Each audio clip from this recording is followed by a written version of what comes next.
In today's video, we're talking about how to handle a stubborn child. So if you're interested, definitely you need to keep watching. Hi everyone, my name is Chidera Wanzo, aka Tismama. Oh yeah, because I believe that there's an easy way to do life, especially parenting. Before we talk about how to handle a stubborn child, we're going to talk about why is this child stubborn. Because according to Newton's law, for every action there's a reaction. One is that this child wants to explore his environment. He wants to really understand. As a child is growing, he becomes more inquisitive. He becomes more curious about life. So this is a way of expressing his internal curiosity. But to you as a parent, you feel that this child is getting stubborn. Second one is that the child wants to build decision-making capacity. This child begins to develop, begin to understand. The child wants to feel in charge. He wants to do what ordinarily he thinks he should be doing. At that point, this child tends to not listen to you most times, in a way to develop his own sense and his own brain development. This is how the child develops. He wants to make his decision by himself. He wants to become independent. He wants to own the show. Third one is that the child wants to get attention. Most times when children throw tantrum, is a way of signifying attention, especially if the parents involved are very busy. It actually means that since you can't actually talk to me in a quiet mode, that means we're going to argue. The fourth reason is that the child is yearning for respect and a desire to be appreciated. Obviously, everybody wants to be appreciated and loved, and a child is not left behind. So it's a way of a child communicating his frustration. He wants to be listened to. He wants you to take his advice serious and to some point act upon it. It actually helps a child's self-esteem. He wants you to show him respect, because respect is actually earned, not demanded. So by the time you respect this child understands the importance of respect and in turn gives back respect.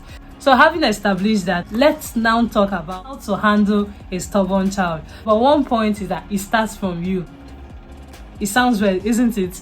It starts from you, because a child looks up to you. A child observes and learns from you. So if you as an adult, as the parents, talk to people in a rude way, act somehow to your spouse, definitely the child is going to replicate what he sees. If you tend to argue with your spouse, if you tend to be very aggressive with people, the child will turn out that way. Then secondly, you need to take care of yourself. Yeah, you need to take care of yourself, because when you are exhausted, when you are stressed, it's easy to get angry over minute issues. You tend to be paranoid when things happen, and trust me, a child understands when you are not in control. The second one is that you need to speak gently and validate your child's feelings. The truth is that an average adult gets angry and frustrated time to time. If an adult can be frustrated, then what makes you think that a child cannot still be frustrated? So it's okay to understand their feeling, pat them at the back, hug them, make them feel loved, and at the same time speak gently, because there's no way you're going to speak gently to a child and he insults you back, though there are few exceptions. So generally, you need to talk calmly to your child and validate your child's feeling. Third point is that you need to choose your battle wisely. A friend of mine used to say some battles are for the Lord. So you need to understand that some battles are not really what you need to fight for. Things like, one, you should know when a child is growing, you should allow the child to pick the dress he wants to wear. You should allow the child to choose the course he needs to study. You should allow the child to pick his friends.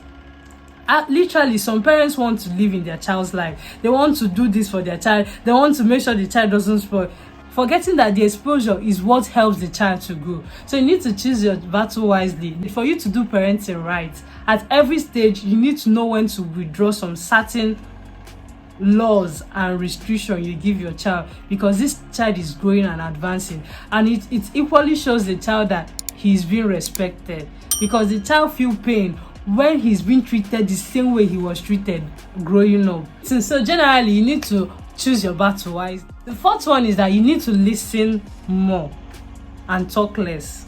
When a parent and a child in rancor, you discover that they are not talking about the same thing. You need to listen and understand to know what is this child actually complaining about, because that's the same thing that made him become stubborn. And it's okay to explain. Don't make him feel worthless.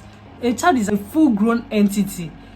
So whatever you want this child to do, it's okay to explain. For example, Junior, I want you to do this because it will help us get to where we're going to faster.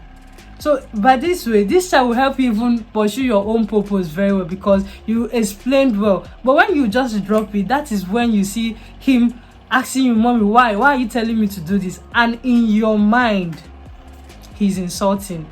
So sometimes we even tend to bring culture into parenting, and which is totally wrong. Then the next one, you need to be consistent in making routines and laws for a child. Psychologically, a child thrives on routine. So this child needs to understand what is required of him at each given time. And when you state such law, be also keen to put it through. Don't today you are hot, tomorrow you are cold. You kind of confuse the child, and the child feels that it's okay to break rules. So be consistent, and no matter how a child throws tantrum or make noise, the truth is that sometimes you tend to be tempted to give in to your child's pressure, especially when you're in public. You can actually take this child out to a quiet place till the child becomes okay. By that way, he knows that despite his own throwing tantrum, you maintained your law. But when you give in, it gives this child law that throwing tantrum is the best way for you to give him things. So he keeps repeating it. Next one is that you need to be tactical in dealing with children, especially in different age. And it's okay to use distraction method. Being tactical, for instance, when you want to say things like, Junior, no, you're not going to that party, you can actually turn it to, I think it's better to stay at home and have a family time out. Would that be cool by you? You're not saying no, at the same time you are restricting him without him knowing. So in that way, he will feel loved. One thing you should know, that every action you do to a child, he must see that love in the action for him to reciprocate, for him to give in. Then the last but not the least, learn to use distraction. This works perfectly well for toddlers. For instance, you want to take away some things. I know obviously the toddler is going to go round and round, is going to shout, going to make noise. You can actually bring something, maybe a toy, and exchange it for a sharp object, for instance, and everybody's happy. Hope this video was very helpful. Please do well to like, subscribe, and share, and feel free to leave your comments in comment section. And until we meet again, bye.